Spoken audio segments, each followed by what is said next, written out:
Gas and bloating can affect almost anyone and can be painful and uncomfortable. What can someone do to help with this embarrassing problem? We spoke with certified nutritional consultant Brenda Watson, author of Heart of Perfect Health, and a natural health practitioner who specializes in digestive care, internal cleansing, and detoxification. We asked her what are some of the common causes of gas and bloating.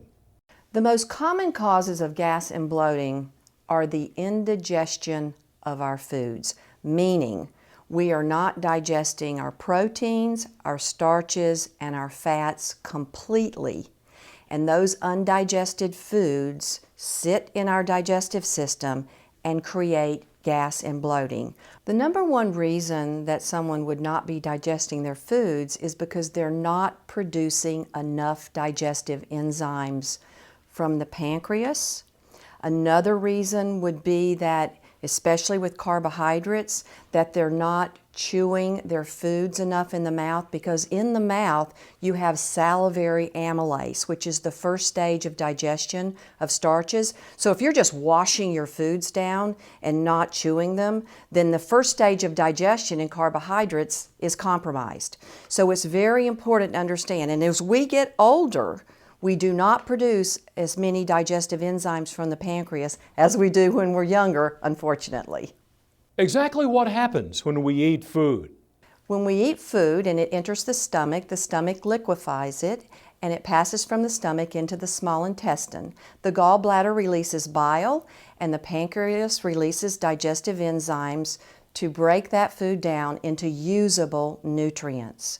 Protease from your pancreas digests protein, amylase, starch, and lipase digest your fats. It takes it from large molecules to small molecules so that it can pass through the digestive lining into your bloodstream as usable nutrients.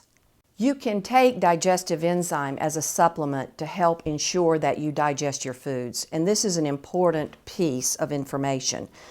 Undigested food sitting in your digestive tract will ferment, creating more gas and bloating, and over a long term, we believe that fermenting starches can develop into non-alcoholic fatty liver disease, which is one of the most growing conditions in America today. Why? Because starch ferments in the small intestine and produces alcohol. Therefore, non-alcoholic fatty liver disease. Digestive supplements consist of protease for protein digestion, amylase for your starch digestion, and lipase for your fat digestion. They come from plants. So all you do is take them with a meal and they will help break down any undigested food that you don't digest with your own enzymes from your pancreas. So therefore, it's sort of a cleanup crew. It cleans up that undigested food in your gut so that it doesn't create more toxins. What does someone need to look for in an enzyme supplement?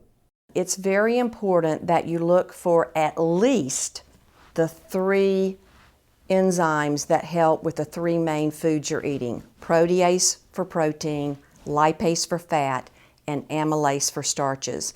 And it's a good idea to look for something in a high potency. So you can compare your labels and look and see protease is a very important to be the number 1 enzyme in the formula. That means it'll be the strongest. Protein digestion is very important because undigested protein can create the most toxins in the body also. So a good array of protease, amylase, and lipase.